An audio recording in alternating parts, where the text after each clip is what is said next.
एक बार एक बहुत बड़ा बिजनेसमैन एक छोटे से गांव में जाता है। उसका प्लान होता है कि उस गांव में एक फैक्ट्री लगानी है। वो एक ऐसी जगह तक पहुंच जाता है जहां पर उसके सामने नदी होती है और उसके सामने गांव होता है। अब उसके पास में दो ऑप्शंस होते हैं। एक कि वो सड़क के रास्ते से घूम करके उस गांव तक पहुंचे, जिसमें करीब करीब 8 घंटे लगेंगे, क्योंकि डायरेक्ट कोई रास्ता नहीं है वहां तक पहुंचने का।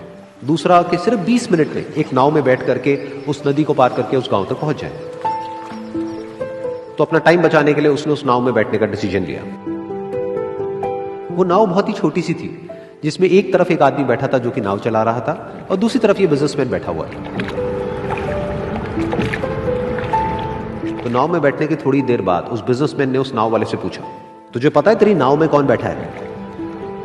तो नाव वाले ने बड़े ही भोलेपन से कहा हाथ जोड़ करके, नहीं साहब मुझे नहीं पता आप कौन है। तो बिजनेसमैन बोला, अरे तू अखबार नहीं पढ़ता है क्या?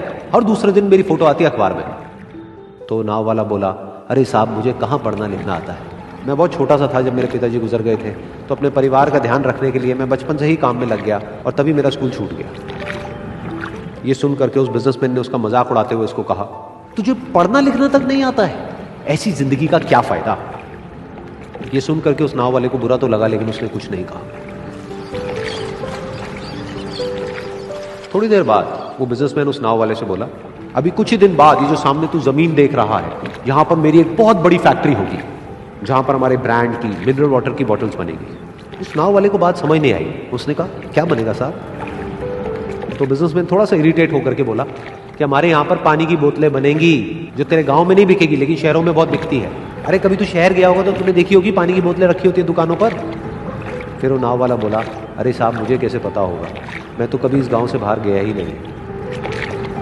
फिर वो बिजनेसमैन उसके ऊपर हंसते हुए बोला, तू कभी इस गांव से बाहर तक नहीं गया, तुझे पता ही नहीं कि शहर क्या होता है? अरे ऐसी जिंदगी का क्या फायदा? उसकी ये बात सुन करके उस नाव वाले को सच में लगने लगा कि मेरी जिंदगी शायद किसी काम की नहीं है।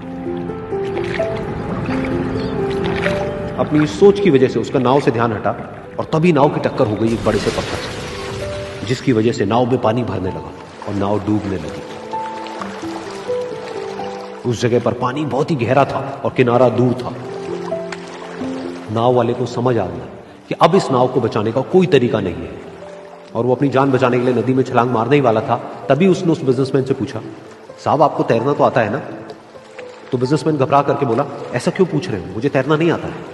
उसकी ये बात सुन करके नाव वाले को हंसी आ गई और वो बोला, अरे साहब आपको तैरना तक नहीं आता, ऐसी जिंदगी का क्या फायदा? ये सुन करके उस बिजनेसमैन को अपनी गलती का एहसास हुआ और वो हाथ जोड़ करके उस नाव वाले से बोला, तुम जो कहोगे मैं तुम्हें दूंगा, बस मेरी जान बचा लो। तो उस नाव वाले ने बोला, अरे साहब आप घबराओ नहीं, मुझे सिर्फ तैरना नहीं आता है, मुझे डूबते हुए लोगों को बचाना भी आता है। आप मुझे कस के पकड़ लो, मैं आपको कुछ नहीं होने दूंगा। और फिर उस नाव वाले ने ना सिर्फ अपनी बल्कि उस बिजनेसमैन की भी जान बचाई। तो इस कहानी से हम एक बहुत बड़ी सीख ले सकते हैं कि हमें जिंदगी में कभी भी किसी का भी मजाक नहीं उड़ाना चाहिए या उसको अपने से कम नहीं समझना चाहिए, क्योंकि हमें नहीं पता कि हमें कब, कहां, कैसे, किसकी जरूरत पड़ जाए।